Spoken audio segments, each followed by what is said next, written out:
'cause I have seen your faithfulness, my fortress, over and over. I have a hope found in your name. I have a strength found in your grace. Your faithfulness, my fortress, over and over. Make way through the water, walk me through the fire. Do what you are famous for, what you are famous for. Shut the mouths of lions, bring dry bones to life. Do what you are famous for, what you are famous for. I believe in you, God, I believe in you. Release your love inside of me. Unleash your power for all to see. Spirit, come and fall on us over and over. Oh Lord, make way through the water, walk me through the fire. Do what you are famous for, what you are famous for. Shut the mouths of lions, bring dry bones to life. Do what you are famous for, what you are famous for. God of exceedingly, God of abundantly, more than we ask or think. Lord, you will never fail. Your name is powerful, your word's unstoppable. All things are possible in you. God of exceedingly, God of abundantly, more than we ask or think. Lord, you will never fail. Your name is powerful, your word's unstoppable. All things are possible in you.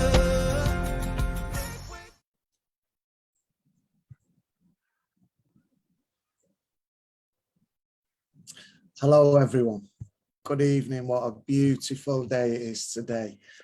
We should be live streaming now onto the worldwide website, onto the page of Red Rose Recovery. And if you're wondering if you're in the right place, this is the live Love Lounge, a space that we hold to talk about issues around substance misuse, mental health, criminal justice.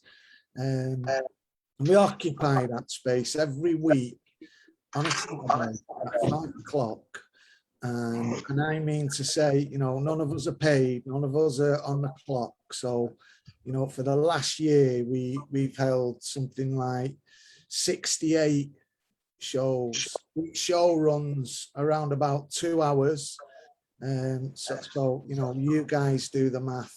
Our community are really jumping in this space alongside us to stimulate discussion, to create opportunities for people to, you know, have a voice, as well as get connected and find out what's going on in local communities. So I think before I introduce the guest, I just want to take a look back over those, you know, 68 shows and say thank you to everybody who's played a role. And it's not always a visible role. Not everybody is up front in front of a camera who helps us maintain this space.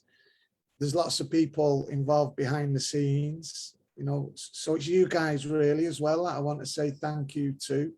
Because that's something quite phenomenal to live stream for 68 weeks, a couple of hours a week on a Saturday. And that was really, you know, you guys in the community gave us our mandate. You said you wanted us to create a platform and occupy a space that went beyond the traditional Monday to Friday 9 to 5 working hours.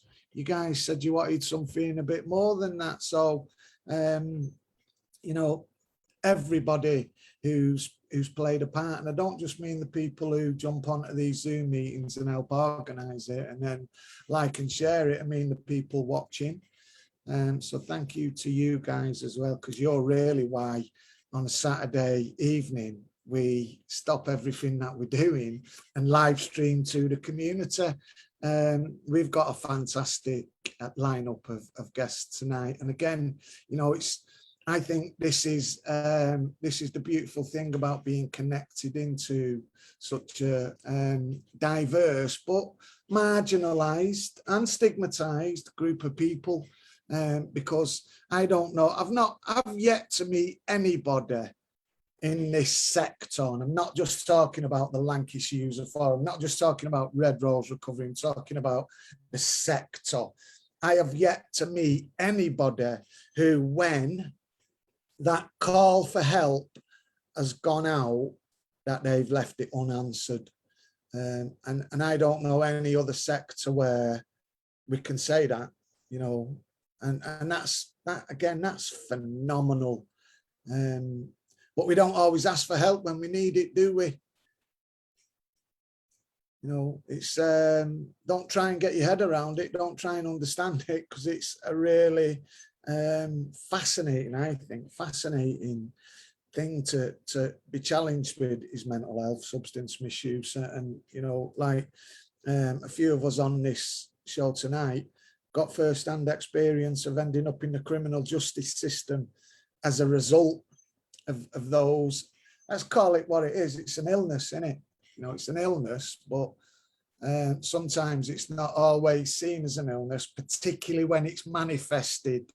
Well, not if it's getting dealt with in the criminal justice system, but things are changing, aren't they? So I'm hopeful that they'll continue to. So, wow, that was a bit of a, where did that come from? That come from the heart, and my heart belongs to me, Peter Yarwood. That's who I am, Peter Yarwood. And not a lot of people know who they are. And I don't just mean what your name is, I mean actually who are you?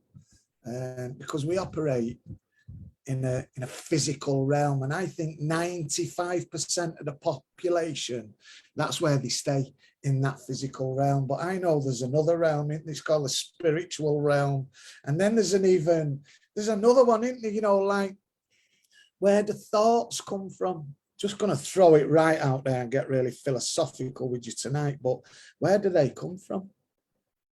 You know, that piece of flesh in my head, that produces a thought, doesn't it? And those thoughts can be measured on a frequent, well, I'm getting too deep now, let me rewind it back in a little bit, the spiritual realm. And I've always thought, you know, the voluntary community and faith sector are part of the space that we support and we occupy. And why have we never fully, you know, I've listened to meetings talking about, you know, it's really hard to tap into certain segment populations, but our faith sector is not hard to tap into. And tonight we've got some guys who are right in the faith sector, shoulder deep, and they're going to be playing some music. So say hello to Caitlin and Shauna. Hiya, guys. Hi, you okay? Yeah, hiya, and welcome to the Live Love Lounge. And Caitlin, you're not entirely here in your capacity as a musician. You're also, well, you tell us who you are. Yeah, hello. Okay, so I am in the media marketing team. So me and Scott Maskell, little chef, big chef kind of thing. So yeah, I run the social media. I'm from Edge Hill Uni in Ormskirk. So I've gone from Ormskirk being on placement at Red Rose to now, you know, having a job at the Red Rose. So yeah, that's what I've been doing. And I'm here kind of to kind of promote the social media a little bit, because I think when I first came to Red Rose, I realised there's so much that Red Rose does, and I just want to, you know, get it out there and get it on all the social medias and get people sharing, liking and loving things genuinely as well. So yeah, so I've a lot of the Instagram, I'm mainly like my kind of focus is mainly in Instagram, but I do a lot of the other things as well. And we're just now on TikTok, which is amazing. We've got Peter Yarwood on TikTok, which is amazing. So I'll show you a little bit of a sneaky view of me and Peter doing a TikTok video. Well, Caitlin, hold that first. Just hold on to that, because what we want to do is get the community to like and share it. Oh yes. So you've got to like and share it, and let's get round the introductions. So we've got Shauna as well, haven't we, Shauna? Yeah, hi, okay. Hi, Shauna. Caitlin's sister. Yeah, and I'm just here to just sing for you tonight. So yeah, that is me in a nutshell. Thank you very much. Thank you very much, Shauna. And then we've got our own, very own Willie. Hiya, Willie. You're on mute, man. Come on, Willie. Come on, get a grip and take yourself off mute.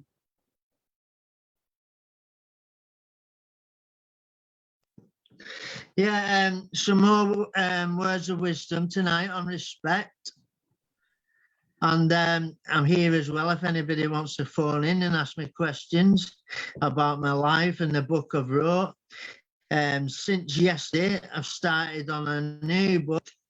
I haven't got the title yet though, but I'm going to do coming out of addiction and leading the life of knowing which way to turn and which road they can go down, and people there to help you. Red Rose, everyone is there to help you, Billy, stay nice and clean. Everyone will struggle, because I struggle after 9 years. I just want you all to know that, and I send out a lot of love, so I love you all. Now, what a beautiful introduction. Thank you so much, Willie. And if you want to jump in this space with us and help Willie come up with a title, he's writing a second book. I've not even written one, and Willie's writing his second. He's on his second one.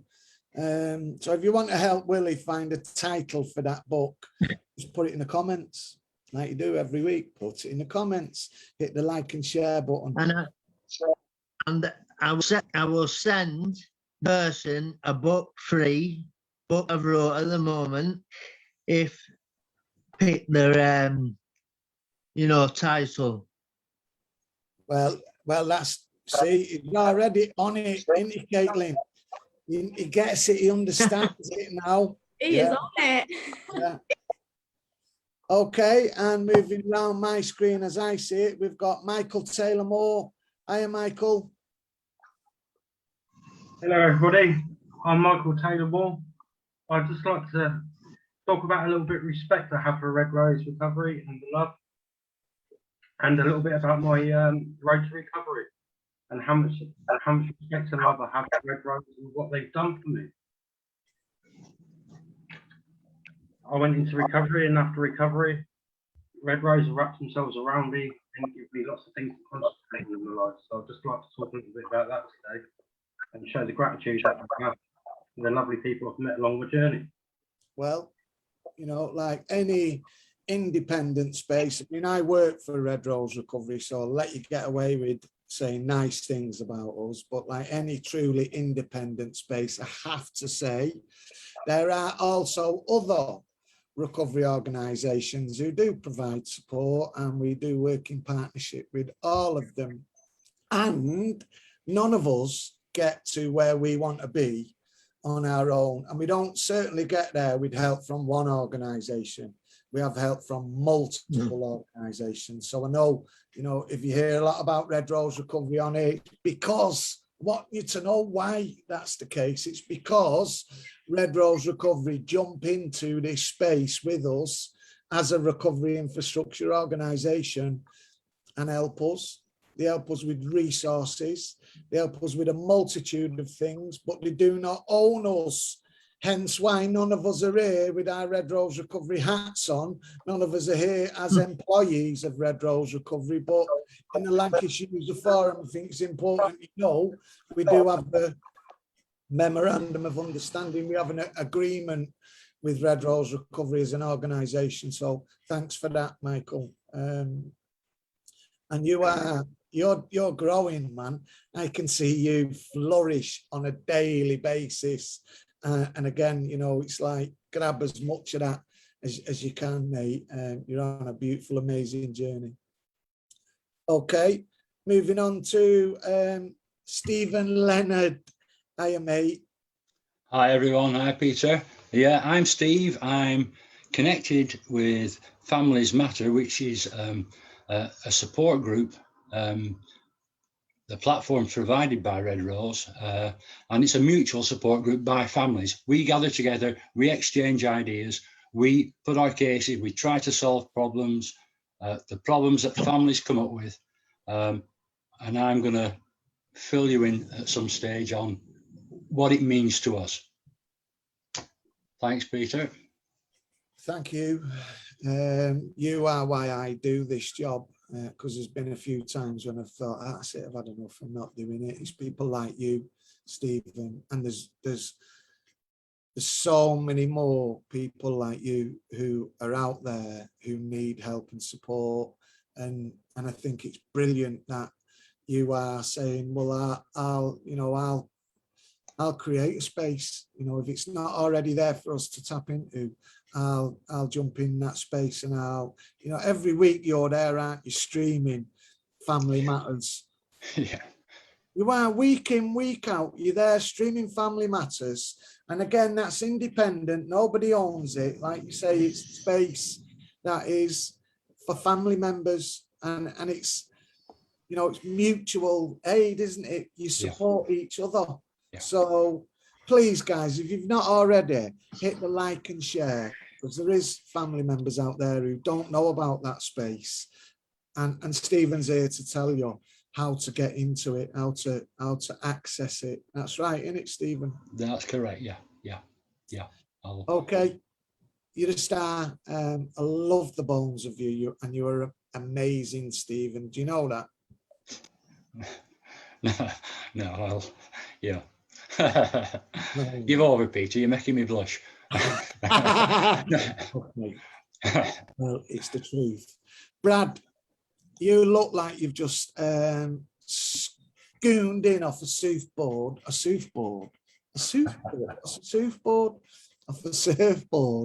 on a beach in Hawaii, man. You look like you've got it all going on there, mate. Yeah, good evening, everybody. Good evening to the Facebook viewers. Been making for the sun, making most of the weather whilst we can, you know. So yeah, it's been a good weekend. Just to introduce myself, I'm Brad. I'm here tonight on the Love, just to talk a little bit about my lived experience, where I am now, and where I want to be. And again, that's a brilliant subject matter, where you've been, where you are, and where you want to be. And, you know, one of the things I've certainly realised, you know, we did some training this week, didn't we? We did some speaker boot camp training. Yeah. And it was just great to be in the room with the guys again. But there was a few who stood out. You were one of them. Michael's another one. Yeah. I won't go through all the names, but what I observed is that you guys have done a lot of work on yourself, you know, exploring who you are. And I think there's a beautiful quote, and it's like, it goes along the lines of, if you don't like the results that you're getting, in other words, if your life doesn't look like the way you think it should, Yeah. then it's up to you to do something about it. Yeah. Because it's your life, your results. So it's got to be up to you, hasn't it? And I think, you know, there was a lot of people in that room who were there. You know, it was like, yeah, we get it, we're on it. That's why we're here. We want it. Hey, we get it. We're on it and we want it. I'm just on lyrical part tonight. Hit the record button, guys. Yeah. I can share. So with that, before my head grows any bigger, I have to take some anti-inflammatories. Can we have some music, Caitlin?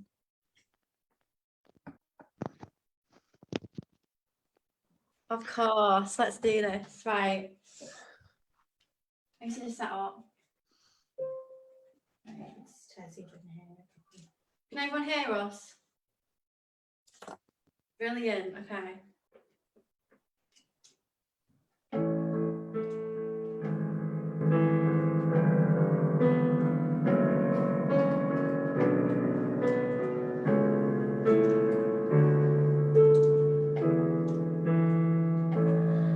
I'm living proof of what the mercy of God can do. If you knew me then, you believe me now. You turned my whole life upside down. Took the old and he made it new. That's just what the mercy of God can do. Now I'm alive to tell the story how I've overcome by his goodness and mercy and the power of the blood. I'm so glad that my freedom wasn't based on what I've done, but his goodness and mercy and the power of the blood.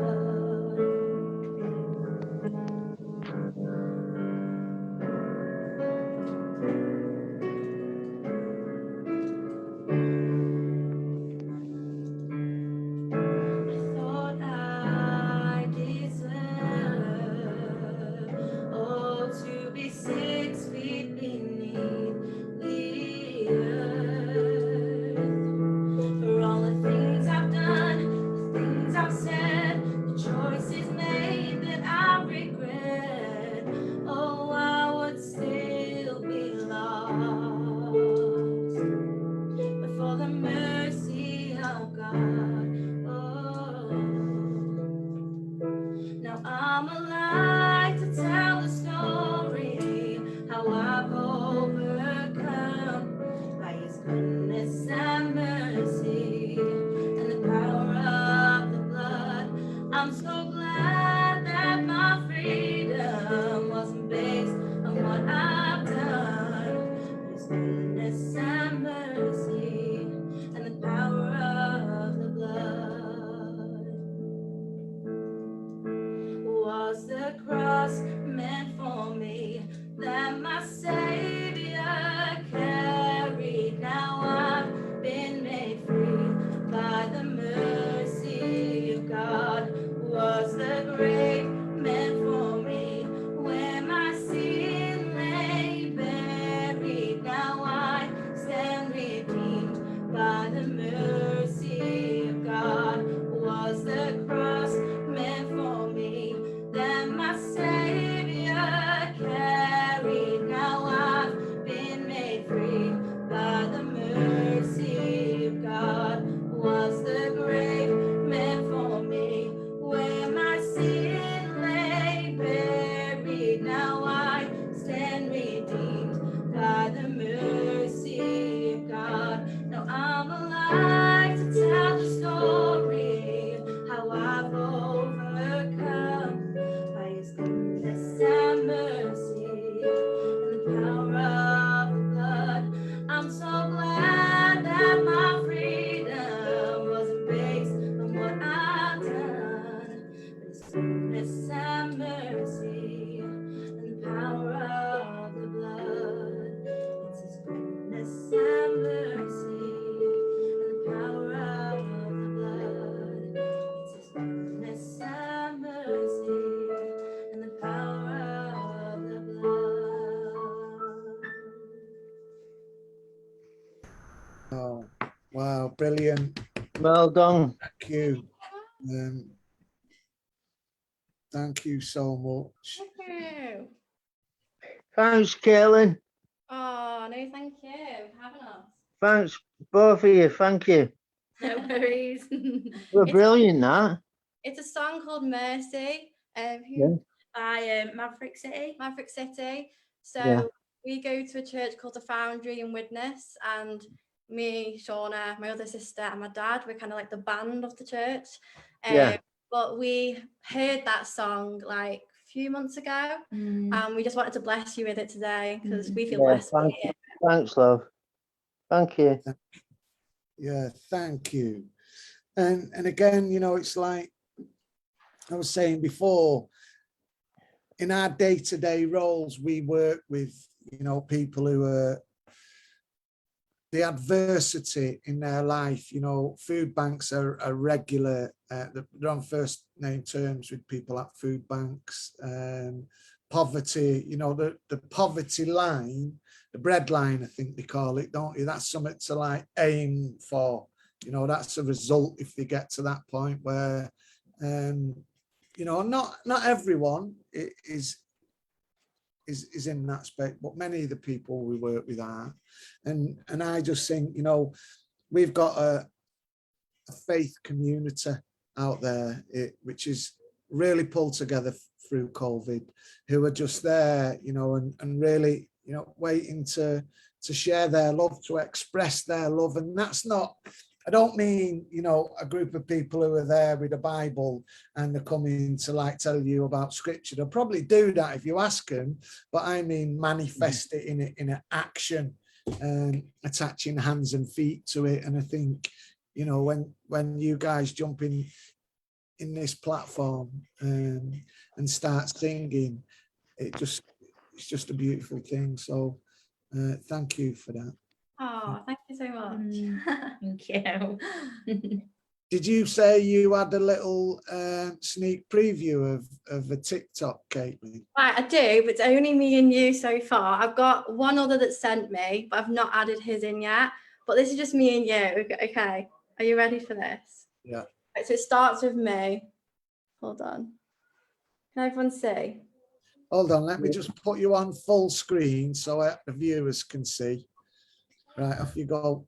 So this will eventually have as many volunteers and staff who send me a video by like, hopefully next week. So all the staff and volunteers will hopefully be in this, fingers crossed.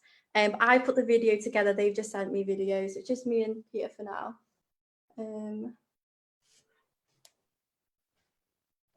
There's no sound just yet.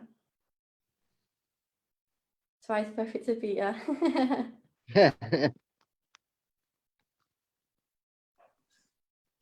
And then Isn't he'll... it amazing that, you know, it's like, yeah, you dropped it and I caught it, it came right through my ceiling, didn't it? Yeah, right. Right through your ceiling, and you came back to me. And let's have another look at that. Show us it again, Caitlin. So hopefully that'll just be like running like with everyone else in it. Right.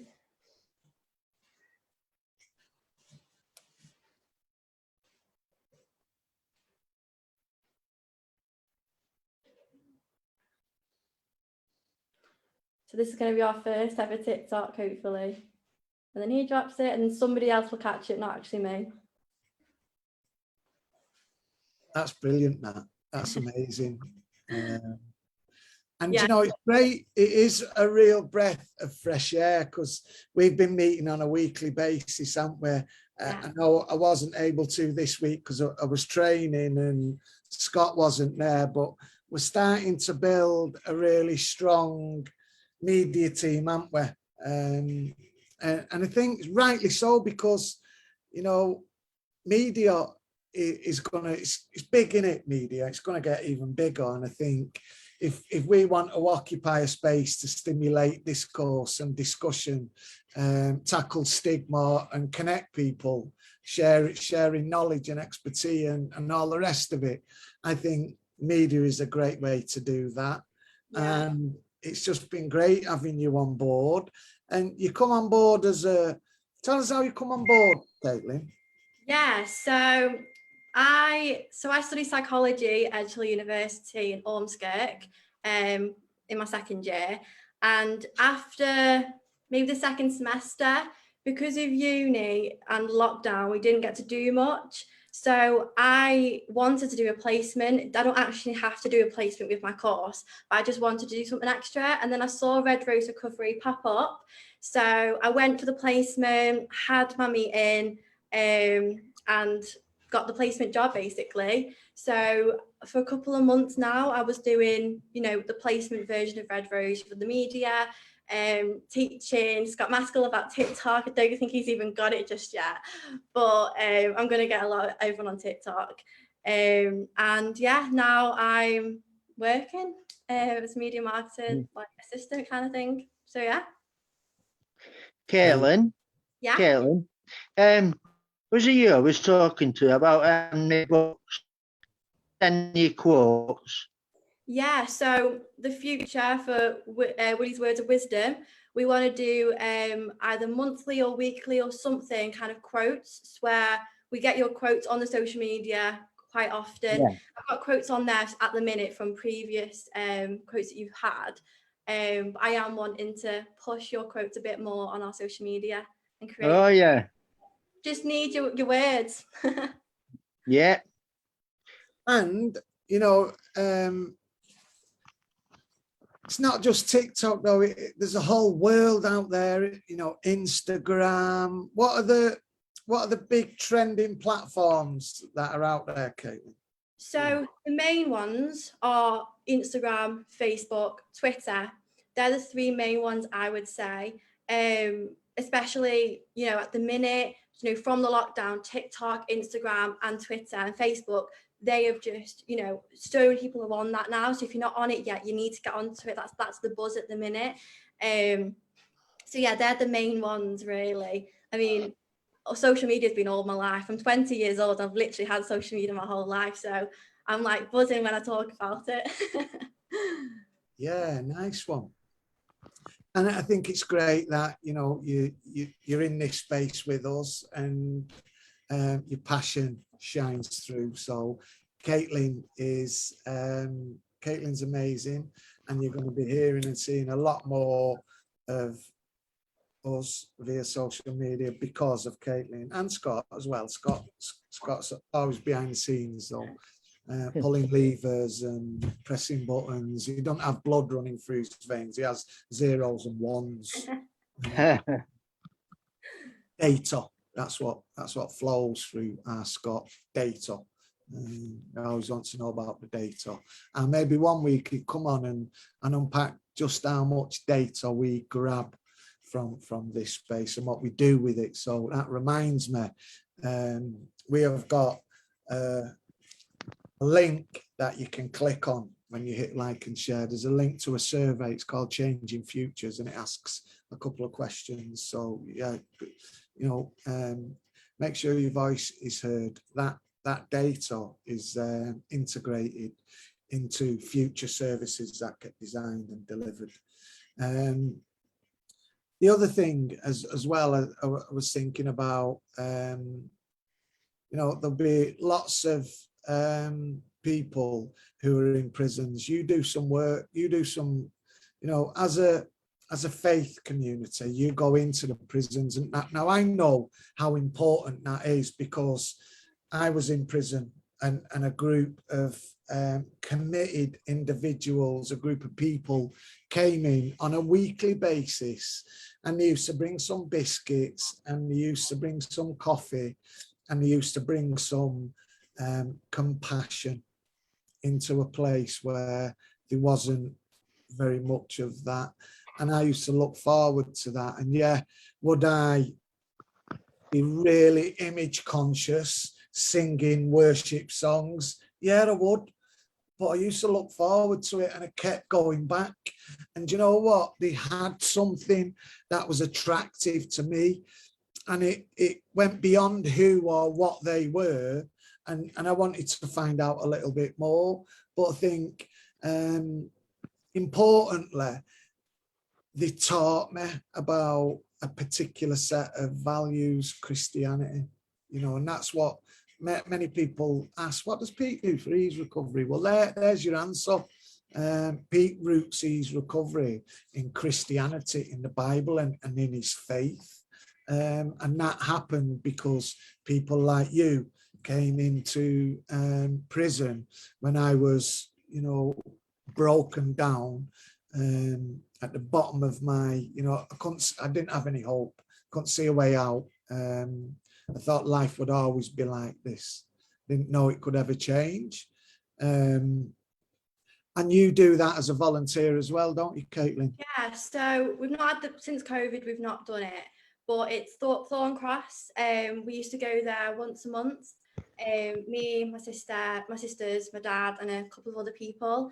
We used to go in and just chat to, like, it's a men's prison really there, like they're all men. There's no females there, but we used to just chat with them and, you know, play some like worship music. Wasn't allowed my phone in or anything, so I couldn't, you know, plug the social media.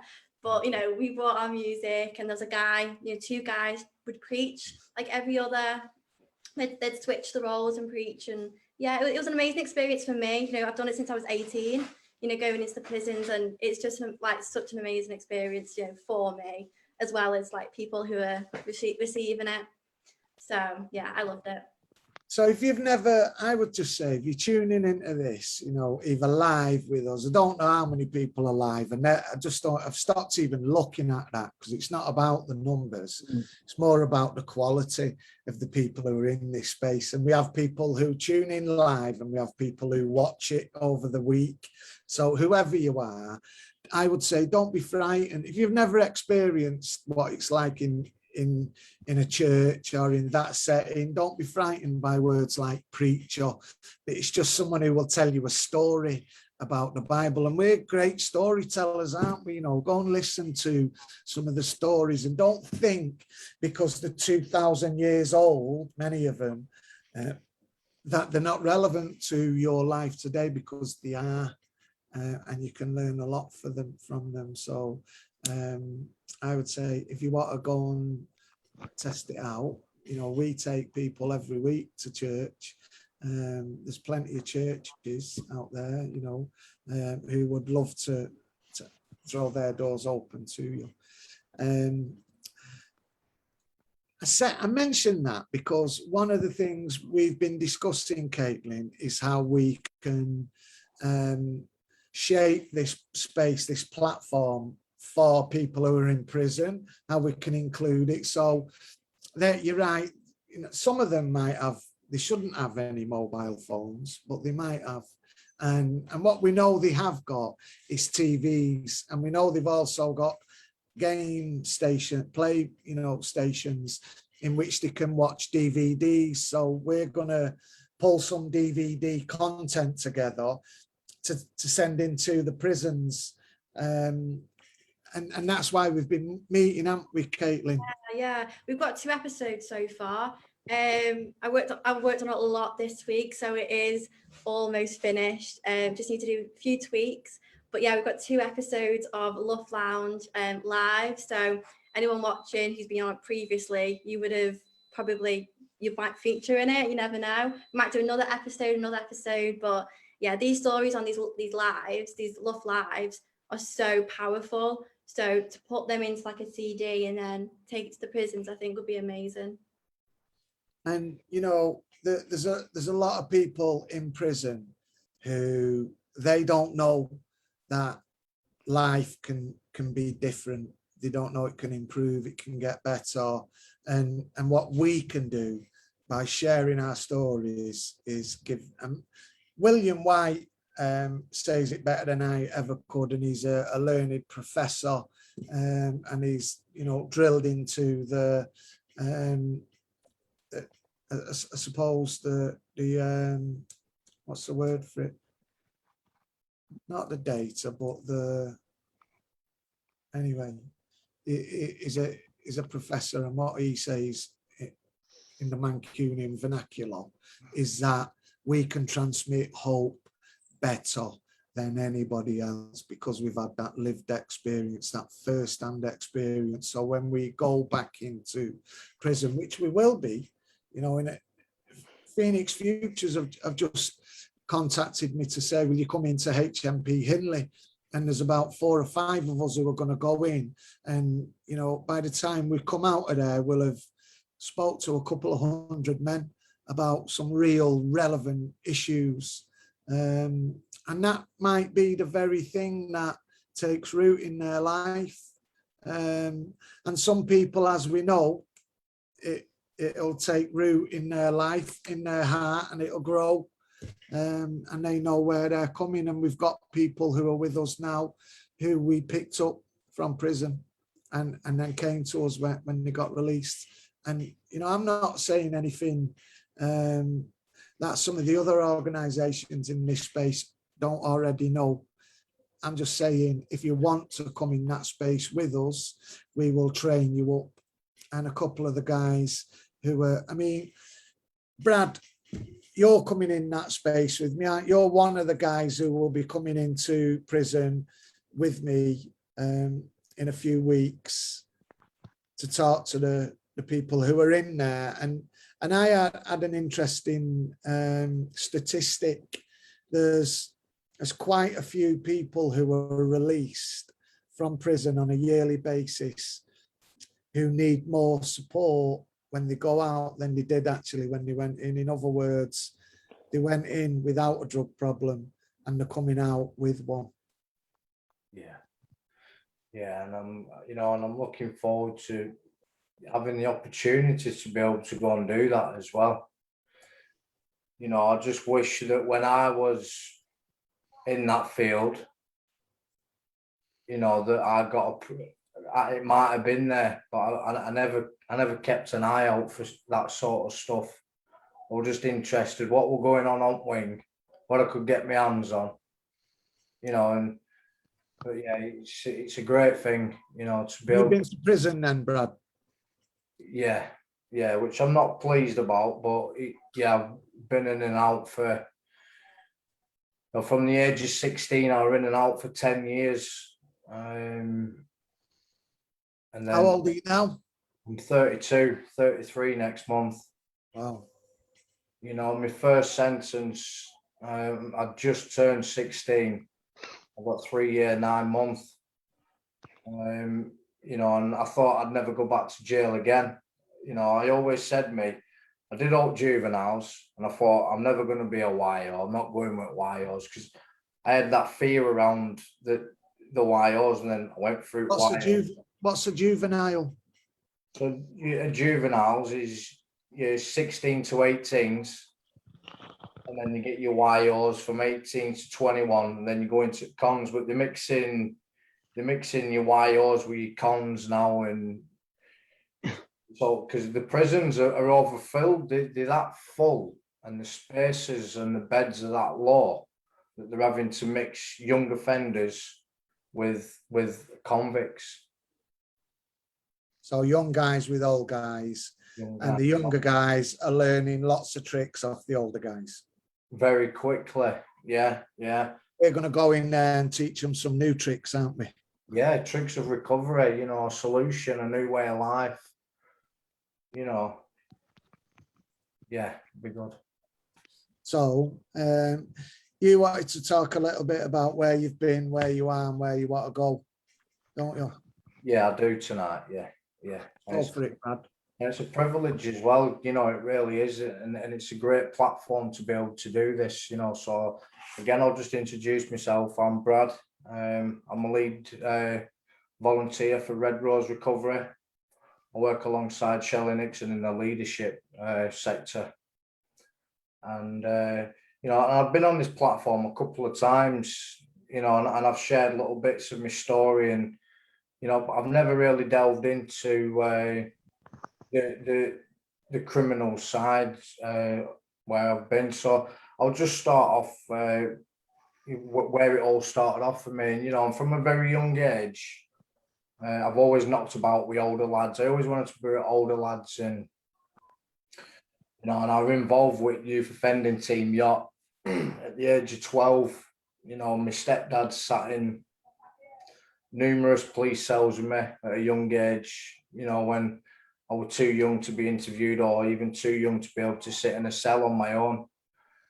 And it started off with petty crime, and I always thought me committing these crimes, I was fitting in with the older lads, you know, so I was doing it to kind of fit in and to try and look like one of the lads, you know, and as I just mentioned there, I ended up with a pretty stretch for a lad at my age. At the age of I just turned 16. And at that time, I remember saying to myself, you know, I've gone in, I weren't a criminal as such, but, you know, I've gone in a criminal, I've come out an experienced criminal. And what it did for me was just, it made me worse. You know, I've come back out, I've moved to Burnley, moved back in with my mum. She couldn't cope. So I ended up going back in on recall and finishing the rest of my sentence because I pulled my tag off. And at this stage, I got out when I was 18 and a half, or like 19 or where. And I ended up in Darwin, a town next to Blackburn in Darwin. And I've always like kind of managed to fit in with the right people of wherever I've gone as such, you know, and they're not the right people. When I look back now, you know, they're not the right people, you know, and my crimes got worse and worse. You know, I've always smoked cannabis, took drink and all that sort of stuff, but it's always escalated from one drug for an order drug to another drug. And when I got introduced to heroin when I was 21 years old, I tried my first bit of gear in Walton Prison. I remember trying it and going gym with this lad, and he said, gone to his cell, and he said, "Do you want a couple of lines on this? Just think about what you're going to say. Do you want a couple of lines on this?" And I was on remand at the time. You know, I'd been on remand for about 6 months. Without me even thinking about it, I said, "Yeah, I'll have some of that." And gold leaf, it were a packet of gold leaf tobacco, but we'd used to run it on. I think I had about 2 or 3 lines, and that were it then. I was on a drug-free wing in Walton, smoking gear. And then it just escalated to Subutex, you know, and got myself in a load of debt. I knew I was getting a walkout from court, and I got out. So I got released from there to the Salvation Army hostel in Blackburn. And I didn't go straight to gear, but I'd gone back to drinking and you know, smoking cannabis and taking pills, and bubble were about. I don't know if anybody heard of that, but like MCAT, we're on scene then. So, you know, we're into all that, and I had a bit of an accident. I got stabbed through a drug-fueled, alcohol-fueled night, and I was put on morphine, codeine phosphate, and there was something else, can't remember it were, but it weren't an opiate-based drug, and I abused it. You know, I was going back to, I like the feeling that it gave my head and my mind, and it took me away from myself, you know, and I like that. I liked it. And like I said, I'd already tried gear prior to this. So I was going back to doctors saying, you know, I'm in more pain, and I weren't in pain. You know, I just wanted that feeling. I wanted that feeling. I wanted that effect, and I wanted that buzz. So, cut a long story short, I'd been on it for about 5 to 6 weeks. Gone back to doctors, is we can't give you no more morphine, can't give you no more codeine phosphate. And I thought, oh sugar, and I didn't know I was rattling me.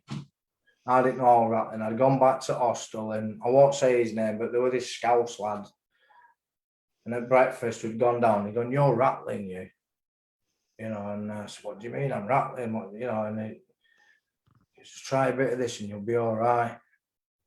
So I said, "Go on then." So I just wanted that feeling to go, you know. So I'd had a bit of gear.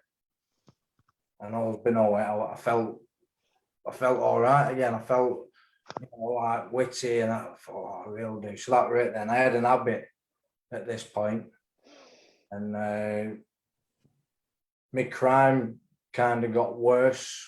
It got worse. I started stealing high-end cars, and won't go into too much detail, but it took me from, the police system might call it petty theft and things like that, but it took me from crimes like that to the extreme. It kind of, so anyway, I've at this stage I've ended up in a treatment centre. You know, I've been in numerous treatment centres trying to get this stuff, and each time I've failed, you know, because I've got well externally and not worked on myself internally, and it's this stuff, it's inside where we need to work. You know, I've always thought it's external, I'm fixed, I'm all right now, and I'm not, and I'm back out there after numerous relapses, numerous detoxes, in and out of the mental health system, drug-induced psychosis, just in and out, and you know, I'd had enough. I'd had enough 2 years ago, and this was my third time I'd gone in another treatment centre, and you know, broken. But again, I wasn't. It wasn't my time. Relapse doesn't have to happen, but for my recovery journey, it's been part of it. And I picked up again, but I went back to the same treatment centre January last year, and I got clean out, and I was 15 months clean up until 6 months ago, and I picked up again. I picked up, and I overdosed. I was naloxone in hospital, and all has been all right. I've ended up on. I'll get it out there, and you know, because it's all about an honest program. I've ended up back on a medication for Espinol. I'm only on a low dose, but it helps me. Some people might have different views around that. It's an abstinence-based program. I class myself as abstinent. I'm stable. I class myself as stable. We all have different views and we all have different opinions on it, but for me, it works, and it works for me and my family. You know, and today, where am I at today? I'm doing all right. I'm a reborn Christian. I've heard faith mentioned a few times, and I absolutely love to hear this sort of stuff, you know, because it works for me. It works for a lot of people, you know, and it's going through the fellowships and the NA, and that I used to, through my higher power, that's brought me to faith. And with me doing this sort of stuff, that's internal. It's internal. It shows me how to love. It shows me how to be respectful. It shows me how to be honest. It shows me how to be humble. It shows me how to be real. You know, it shows me how to be real. You know, to be caring and compassionate and all this sort of stuff that's been there but not been there. But through doing that sort, it works. And that's me working on myself internally. Fellowship as well. It's massive. You know, the fellowship there, and you know, so that's where I'm at today. For me, that's my solution, part of my solution. Another one's engaging with Red Rose Recovery and getting involved and trying to get myself stuck right into the middle of this stuff. You know, it's engaging with one another, with like-minded people, sharing each other's stories, connecting. You know, it's where it's at. You know, and where I want to be is, when people say normal, I don't know what normal looks like, but I want to be a normal member of society. And I want to be someone who can hold down a job, someone who can go and help somebody else through my lived experience, you know, just to be able to be a human, you know, to be able to feel, to be able to live.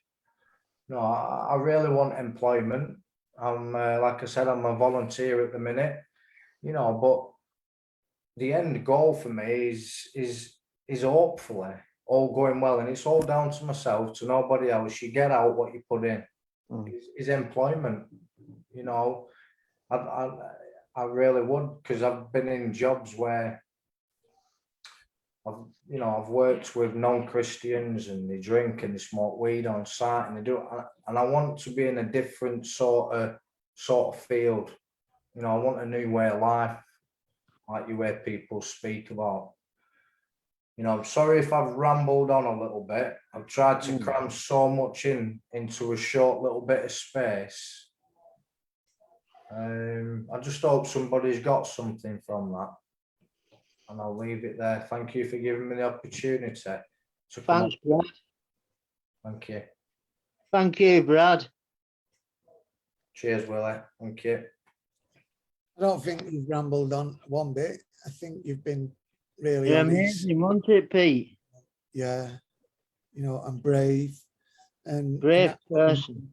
you know, it's like buckle up that belt of truth by round your waist, and you know, good stuff will happen. Yeah. And keep doing, just keep doing what you're doing. Yeah. And you know, I think it's good that you know where you want to be and you're clear about that, you know, and definite. I want a job, you know, and it's like, because that helps us to help you then, doesn't it? It's like, all right, well, these are the things you might need to start thinking about. If employment is your goal, let's drill down a little bit deeper into that specifically. What employment do you want, you know, and then what I notice, the successful people are the ones who, like you said, know where they've been, know where they are, and know where they want to be. And every single day make steps towards where they want to be. That the successful people tend to know those three things. And it sounds like you're there, mate. So it's a pleasure to journey with you. And I think those guys in the prison, when we go in, I'll be riveted to you, and I'll be listening to you intently. You know, and that's helping people, sharing that story, sharing that experience, and sharing that hope. Thanks, Brad. Thank you. Thanks, Brad, mate. Yeah. Thank you. Okay. Are we gonna get another song, Caitlin and Shauna, in a bit? Should we have? We can. We haven't practiced, but we can do Oceans, if you know Oceans from Hillsong. Absolutely. We'll gear up for a bit of Oceans after we have some of Willie's wisdom, and maybe a little bit from Stephen, and then we'll finish off with Michael. So we've got some Willie's wisdom while we get ready for Stephen. Have you got any of your quotes, Willie? Yep, on respect tonight. So quotes on respect. Here we go. Respect is one of the greatest expressions of love. Number 2, treat people the way you want to be treated. 3, respect is earned, not given. Life is too short to waste your time on people who do not respect you. Respect is there for those who deserve it, not who demand it. I've just got, you know, respect, you know, you talk to people, you know what I mean, Pete, and you give them respect for doing, you know, they might have done something good and everything like that, and you show respect for them people, you know. A lot of respect from me gone to Brad tonight for his story. I completely agree. I mean, we have a set of values. And Caitlin and everyone else. You're right. You bang on, mate. And Respect, or, you know, when you're talking to people, you know if you respect them or not. It's just, you know, you can see it in the first couple of minutes, you know. And me, I just wait for it. If I don't show me respect, I just move on with my life, you know. Willie, Yeah, every week, you know, we go through our values and they form the backbone of the show. And I Yeah. think listening to Brad when we talk about respect, yeah, I think Brad should be the one who decides what works for Brad, shouldn't he? yeah, We Yeah. should respect that. yeah. And We should, yeah, penalize anybody, you know. We shouldn't, and we don't, you know. And for me, I just think that's it's beautiful, that. So yeah. Do thanks. you think? Will. Do you think I was all right? Listen, you are respectfully an inspiration to me, mate, because you're on for your second book now, aren't you? Yeah, on my second book. And what happens if someone wants to buy your first book? Should we take a few of them into the prison with us, Willie? Yeah, take a few. You're getting some anyway, aren't you? So And- it's up to you how many you take. Right, okay. But we're also going to a couple of events together, aren't we, Willie? Yes, we are. Boxing. The boxing. So shout out to Cara. Cara's boxing, isn't she, next week? Cara, you're lovely. We're coming to see you boxing, love. And I hope you win as well. Me and Willie will be there to cheer you on the boxing. Oh, yeah, we'll be there. And then what else are we doing, Willie? And on the 29th, On the 29th? is it Manchester?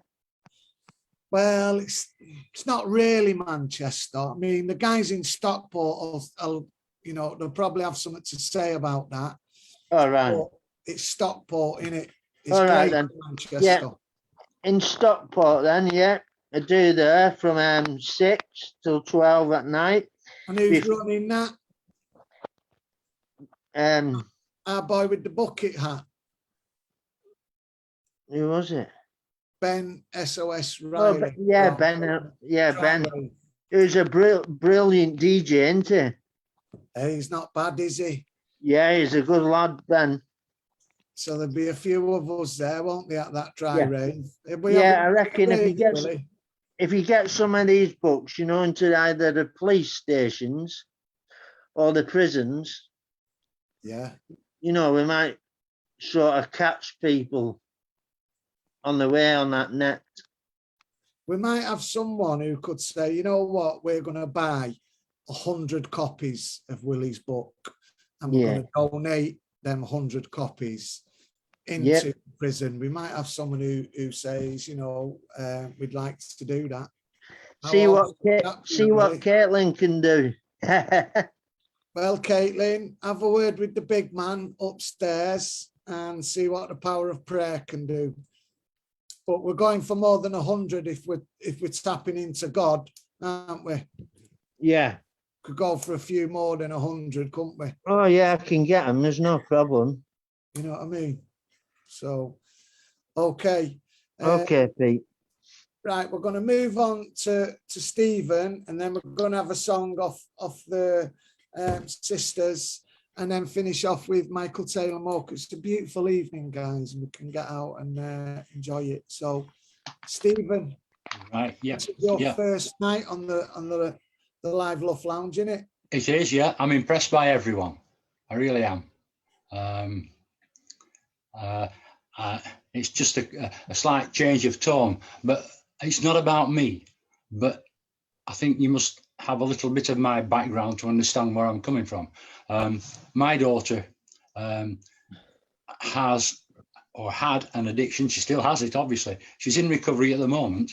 But at one stage, she said to me, because I kept asking questions, she said, why don't you go on one of the family meetings, find out what it's about? You'll get an insight into it. So I did, not reluctantly, but I did. I had a spare couple of hours. I thought, oh, go on, I'll have a look. And it was Linny and Lorna.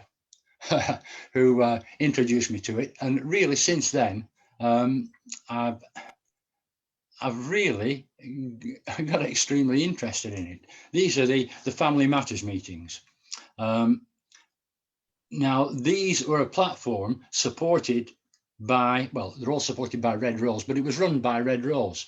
And quite recently, Red Rose opened another platform up, which was separate from them, and basically gave it to the families to run.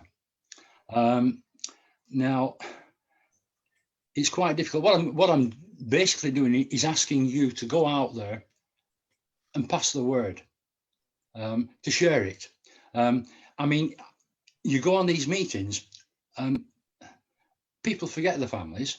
I think if everyone that watches this video, this program, thinks for 20 seconds, these are people in recovery, exactly what happened to their families. What did their families do? What damage did they cause to their families? Have they seen the parents cry? Because it's difficult, because I guarantee that everyone has at some stage. I guarantee without doubt that families have sat there and cried because they don't know where they're going, what's happening. Why is it happening to them? They don't have an addiction. Why is it that they're carrying the can? That's it. It's a fact of life. And they do it because they love people, because they want the family to stay together. It doesn't always happen. Sometimes they fall apart, but that's it, because they can't stand the pressure. And there is a lot of pressure. It's, yeah, they say, yeah, I've had enough. I can't do with it. Go away, leave me alone. But they come back. They come back and they give more, and they give more. And the mental pressure is incredible, really. I've gone on meetings, and you can look at people's faces. You can tell within 20 seconds what sort of day they've had. These are usually mothers or fathers. You can tell what sort of day they've had with their child, because it's etched. It's fear. It's disappointment. It's dejection. It's resignation. You can actually feel the negativity, and you look in their eyes. You can see the tears, because they're there, because they're feeling for it. And they come to these meetings to gain a bit of support, to give their story, and to take a little bit of what we can give. We don't have a blue book. We've not got steps to follow. We've not got a program. We've got to make it up on the hoof, from experience, from knowledge, from love. And the feeling you get is quite deep. People come on and they've had to go to somebody else's house to come on a meeting because they're frightened of doing it at home.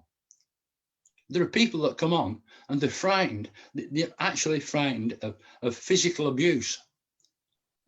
You can't live with that.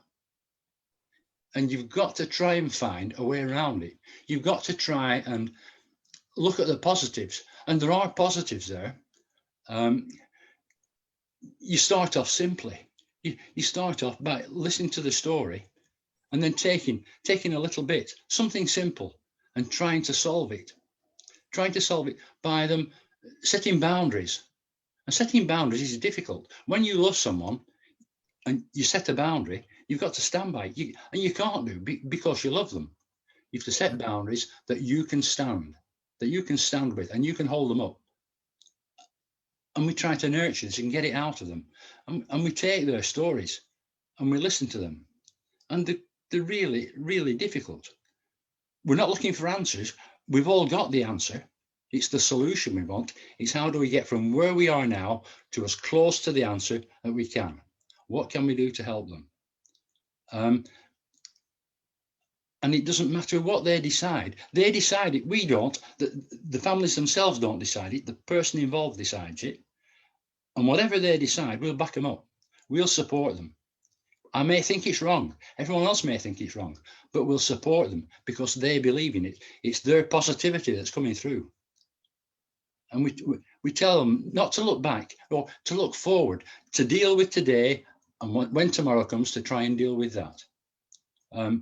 And what I want to do, I want everyone that sees this to sit there for 30 seconds and think, what have I done to hurt my family or a family member?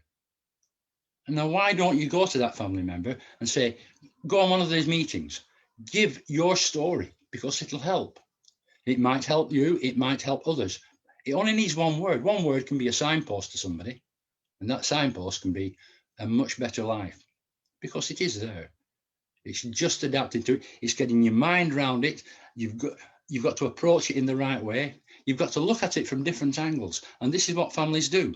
They give different perspectives of a person's position.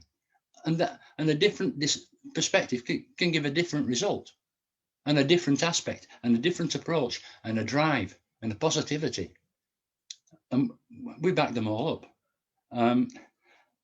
I ask anyone that sees it, please share it with whoever you know, whoever you think may be helped, or anyone. It doesn't matter if they've been involved in drugs, alcohol, as a family member, not just a family member, a friend.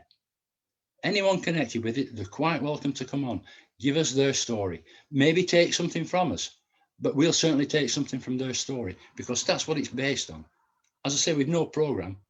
We're just trying to help people.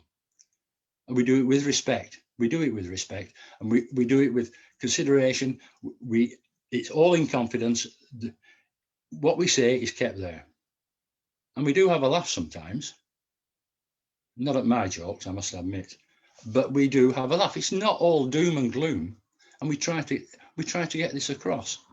And I'd like everyone, just think about it. Try and get your parents to come. Try and get your sister, your brother, whoever's been affected. Get them to come to one of our meetings. It's quite relaxed. It's quite friendly. Well, it is friendly. It's not quite friendly. And there's a lot of feeling goes into it. And I can't really. It's just a feeling you get. When you see someone smile, it may be the first time for days that they've smiled. And you get a buzz out of it. And someone will come on the week after. They've been miserable the week before, and they've done something that's been suggested, and it's worked. It might only work for a couple of weeks, but it's given them a bit of respite. It's given them a new outlook. And I get a lot of inspiration from it. And I want other people to be inspired by it.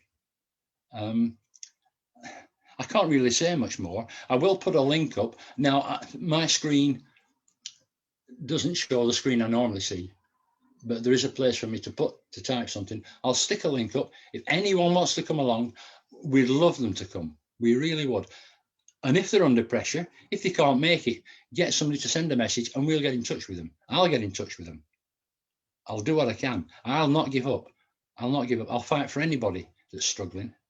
I honestly mean that. But I thank you very much for your time. Stephen.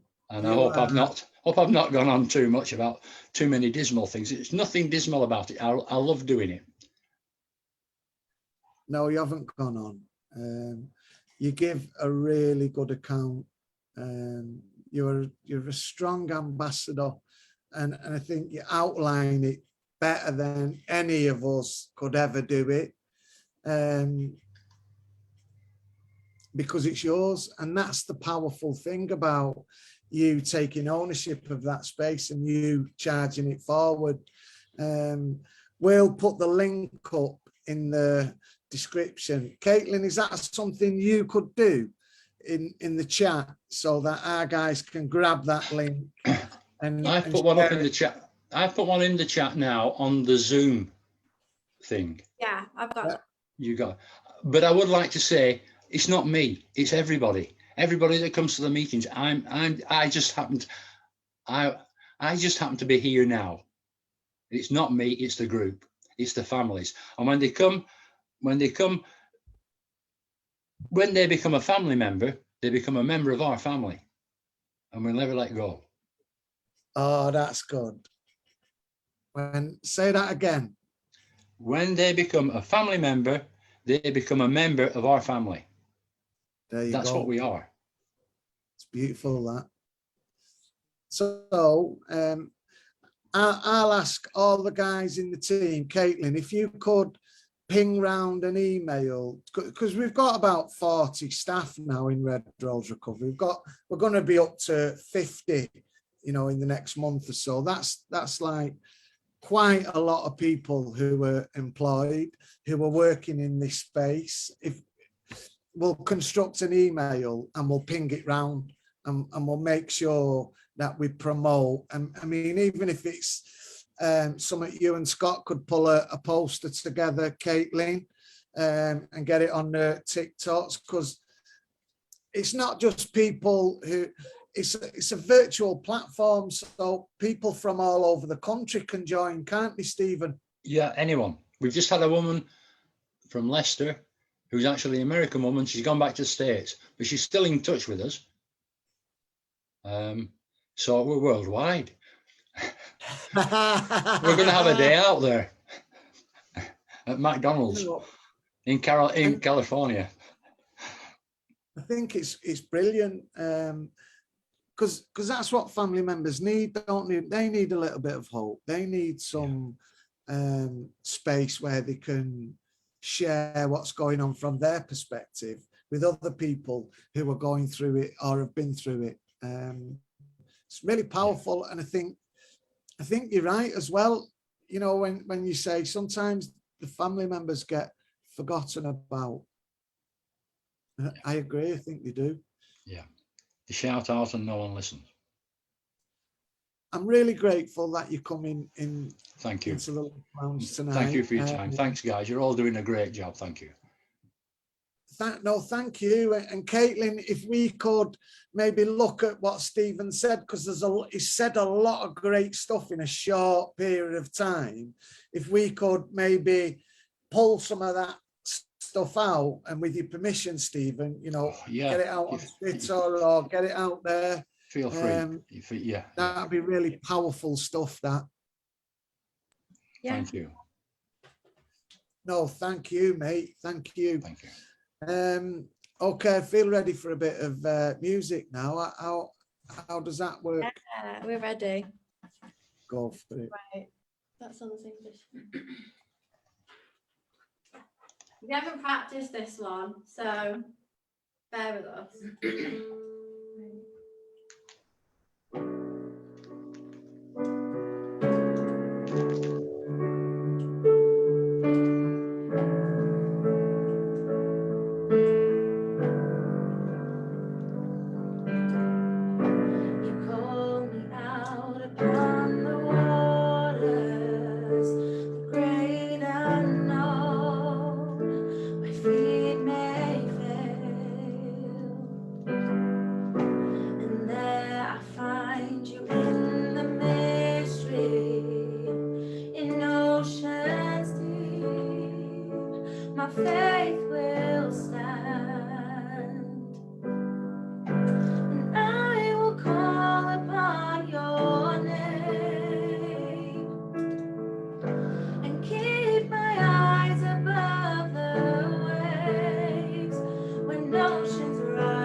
stronger in the presence of my Savior.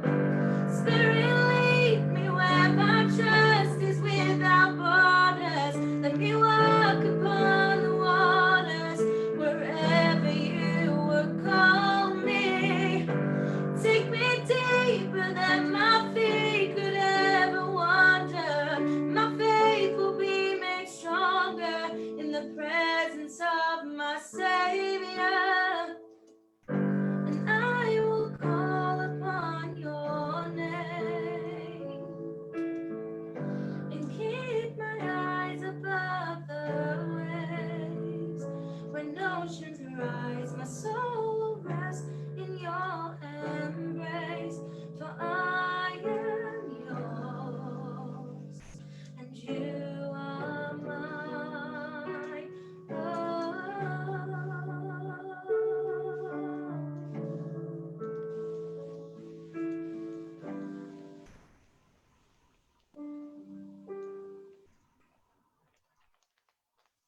There we go.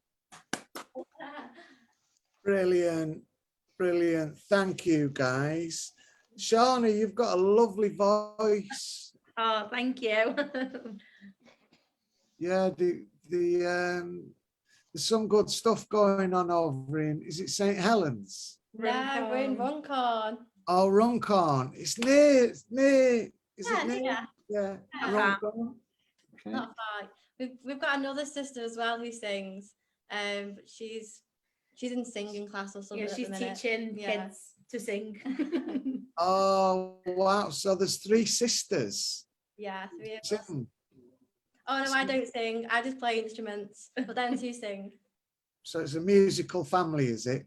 Yeah, dad on the drums and the guitar and ukulele.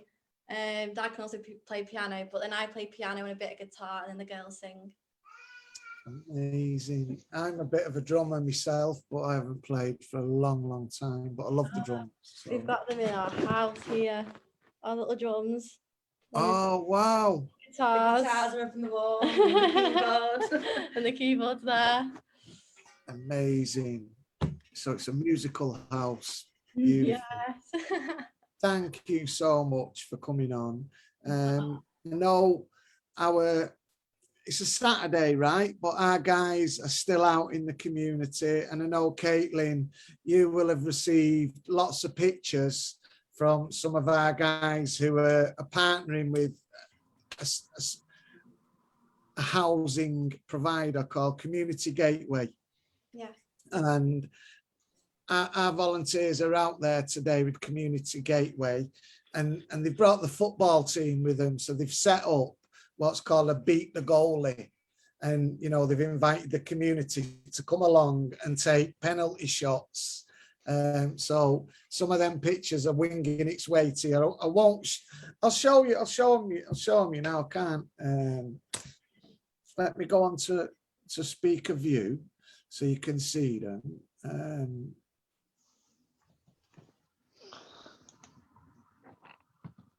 Oh, it's not letting me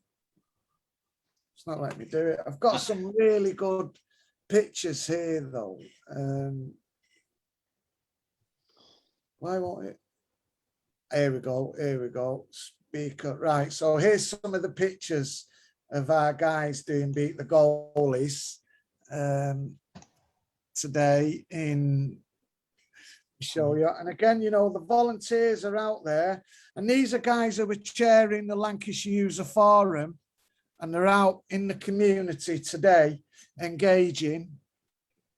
I just think it's beautiful that, you know, we've got our guys who are engaging in the community and saying, if you've got any issues around these specific areas, we'll lend some support. And it's things like that that really matter, don't they? You know, taking it to the community, not saying, oh, you've got to come to us if you've got a problem. It's us going to them. I think that's really powerful. So Caitlin, we'll look forward to some of the TikToks and My quotes. Yes, Yeah. quotes. some of the I'll get- quotes from Yeah, I'll get them over to you, Caitlin. Amazing, thank you. Brilliant. Okay, coming towards the end of the live stream tonight now, and we've had a great space. I wanted to bring Michael Taylor into the stream. Michael, we've been journeying together shoulder to shoulder now for what is it, 6 months? About that time, yes. And I have to say, you are one of the most polite, nicest gentlemen that I have ever met. And I would have no idea the amount of trauma that you have overcome in your life had I not listened to your story the other day on Speaker Bootcamp. And I think, you know, you are, again, another reason why I do what I do, because I love seeing people coming through, people like you, who, you know, have had the fair share of adversity, but have still been able to come through, you know, and be compassionate and kind and generous. And I just think you're an amazing example of, you're a lead volunteer for Red Rose Recovery, aren't you, Michael? Yeah, that's right. Working alongside Brad here and Shelley, working as a lead volunteer for the leadership programme across Lancashire. I just got to say, I absolutely love this platform, you know, Peter. I've never come across such a space that is dedicated so much to helping people and having people with lived experience helping others in a place like this before. Let me explain where I come from, Peter. I come from the cornfields in Norfolk. I grew up literally in the middle of nowhere. You could walk for miles and there was nothing. As I grew up and got a little bit older, I got into drugs, got into the wrong crowds, but there was just no help there. I eventually moved from the villages up into a town called Kings Lynn, and my life took off. I was very young when I entered into the drug world, maybe 13 years old, and it wasn't very long, and I started hanging around with the worst of the worst. Now, nobody in my own family ever used drugs. I was the only one out of my family that got into injecting, got into drinking, fighting, crime, all the stuff you do when you're young and silly. But I just had nowhere to turn, nowhere to go for help. And throughout my life, I sort of went in and out of jail quite a few times. And each time I'm getting released from jail, I just had no support. I was getting released to go back home to a place where I had nowhere to sleep, nowhere to go, nowhere to turn to except for all the wrong things in life that you don't want to associate with when you're young. My mum kicked me out when I was 13 years old, and I didn't go into social care. I just continued on, and I had nowhere to go. But my years of drug using, talking about families and support there for families, Stephen, that's a beautiful thing to hear, because when I was young, there was just no support there for people with families. My drug addictions took me to some really bad places when I was using. I lost my children, I lost my family, and to this day, I still don't have half the people I used to have connected back into my world. But through my journey into recovery, I went to the Crystal Rehab in London in 2017 on release from jail. I completed the rehab. I went back to rehab again about 8 months later, completed the rehab. But there's always something missing. I just couldn't get involved and become a part of society or have a belonging inside. My internal was never really fixed. I've had many places I've turned to for help that have just gone through the numbers and then pushed me back out the door at the end, and I never found a place I could settle down and find myself. I came to Lancashire, I think just before lockdown, through the COVID. I came to Lancashire, and I got stuck into recovery here. I did most of my recovery in Lancashire across Zoom, actually, which was a different platform to what I was used to. But at the end of my recovery, I came across Red Rose Recovery and the Love Forum. These people that I met absolutely transformed my life. They put their faith in me, to be honest, allowed me to become a part of something where I've never fit into before. They put their hopes and their belief into me. They allowed me to go through, let me explain this one. I went through the recovery process and ended up becoming a volunteer for the leadership program. But before that, I never felt like I actually fitted into anything in my life. They gave me love, kindness, support. They introduced me to lots of nice people that were just overwhelming with support and kindness. We go to a church, don't we, Peter, as well? I've been opening up maybe 6 months now at this place, and it's recovery based over this way. But the people I've met here have done nothing but love and support me to the point where I've ended up loving myself. I've never been able to settle down and just sit in my own skin and be comfortable. But today, my life has transformed so much through the help at Red Rose and everyone I've come across in these programs that love and help each other, like Steve, for example, talking about family. Today, I do have my family coming back into my life. I have my mother come to visit me after 18 years of keeping away from me because I hurt so badly in my using days. They all shut the doors to me, but slowly over time, life's getting good, life's getting better. And that's all because of the love and support that I've seen through this user forum and everybody I've connected to here. You know, so I just want to show a little bit of respect today and a bit of gratitude for what it is everyone's done and give me the space to turn back into a decent human being. You know, that's all I wanted to say today, Peter, really, was thank you. And for the love and support that I've received along the way through coming up to Lancashire, because the best thing that's ever happened to me was coming into Lancashire about 1.5 years ago. Before that, I had 26 years of rejecting where I could not settle down. I was back in and out of jails. I just couldn't find my two left feet every time I was going back and forth. But today, my life has transformed through the support and love that we get.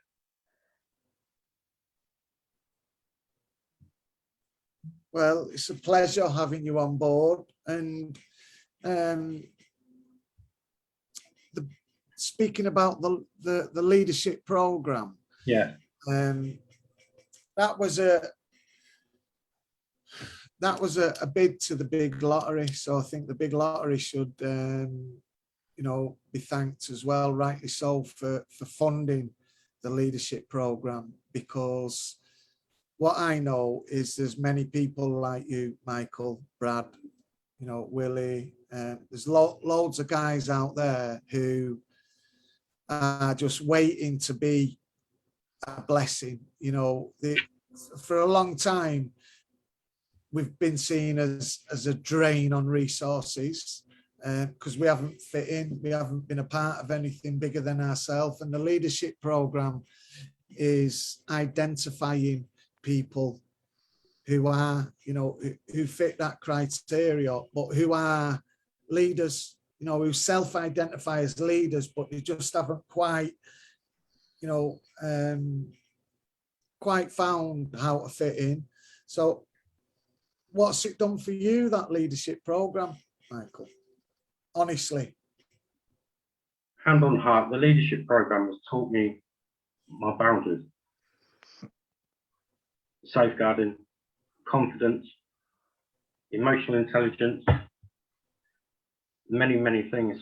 I came through the leadership program, sitting there being taught from a trainer to actually standing up and becoming a volunteer and teaching it to other people now.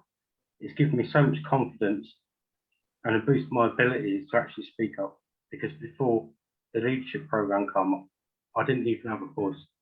I used to sit in the background like a little mouse. I couldn't have the confidence to speak in the public Zoom, in the classroom, or in front of people I didn't know. And you know, I can I can confirm that to be true. And when you did speak up, because you'd never had a voice for so long, I couldn't understand you, honestly. You know, and we had conversations about that. Your confidence was just on the floor, wasn't it? And you're part of a support network that Emma is spearheading, called Church on the Streets in Preston. As part of her ministry. You know, some of the people know my partner Emma is going through ordination as a reverend, as a minister. Wow, Emma Daggers is going to be a reverend, a minister, an ordained one. So you open up the community centre in which we hold that space of an evening, and I have seen you grow beyond belief, really. It's phenomenal.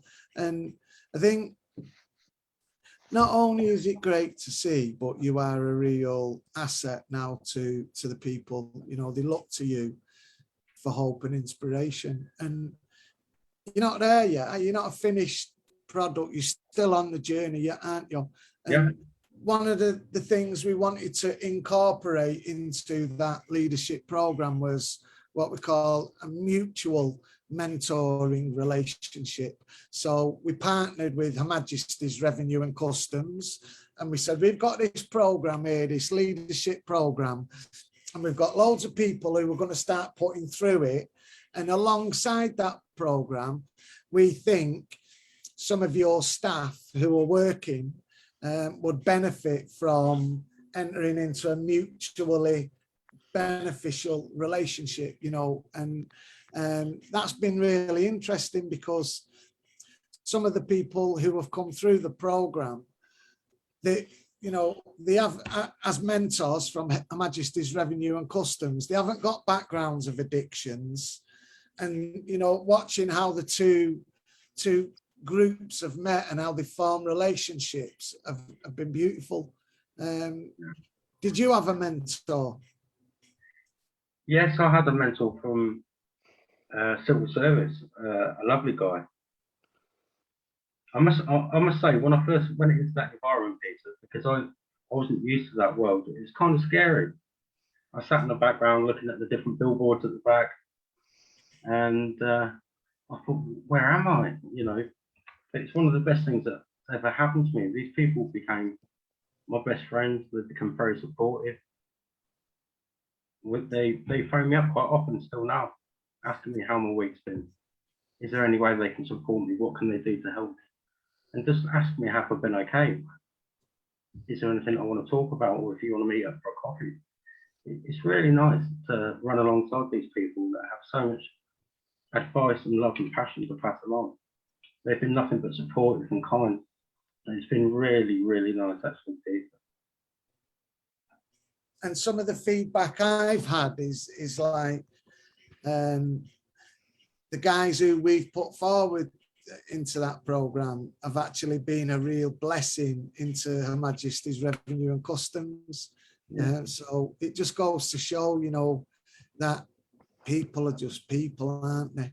You know, and what happens is we tend to try and box people off, and then sometimes we forget who we are. And we're all just people, aren't we? Yeah. So true. Good people, some good people out there. And I've yet to come across anyone, like I said at the beginning, who, when that call for help goes out, leaves it unanswered. So I would say, you know, massive respect goes out to everyone really tonight. So there's a lot of love in a lot of love. Okay, Willie, do you want to end the show? Let's have a bit of Willie's wisdom, and like, you know, unless anyone else has got anything they want to say, now's your time. Well, I respect the guys that have been on tonight, and Caitlin and the partner, and I just wish you well in recovery. I know you're in recovery at the moment, but I just wish you well to keep going with it. I send all my love as well. Bless yous. Thank you, Willie. Brad, Michael, Stephen, Caitlin, Willie, have a lovely evening and thanks for helping us again stream our 69th show. Scott will probably be saying it's not 69, Pete, it's 68. Next week, 69. Thank you, everyone. Have a lovely evening. See you. Cheers, mate. Thank you. Bye. Take care. Bye. See you later.